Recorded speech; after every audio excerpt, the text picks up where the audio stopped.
Sometimes you join TikTok and you just don't want to hear a bunch of sounds. You want to be able to watch content on mute, and then you want to choose which videos to unmute. Well, TikTok has a brand new feature. It's going to teach you how to actually mute TikTok audio, so that way when you open the app, you're not automatically met with audio sounds. And so today I want to show you how to do it. So what you want to do is go to your profile, and in the upper right hand corner, you want to go ahead and click on the little hamburger menu.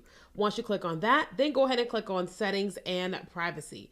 Then you're going to scroll down to where it says playback. And once you click on that, you're going to see these two options here. I have it turned on. That means that when I log on to TikTok, automatically my audios are muted. So you want to have that to be blue. And then if you also want to have your volume adjusted where it's a little bit lower and not just blasting in case you're in a public place, then you want to have that turned on as well. So that is how you use the new auto mute feature on the TikTok platform. There are so many other things that we are teaching this month all about what is happening on TikTok. So make sure you subscribe to the channel. And then we have a brand new video that happens twice a week here on this channel. And so you're always going to know what's working on Instagram Reels, TikTok, and all the things.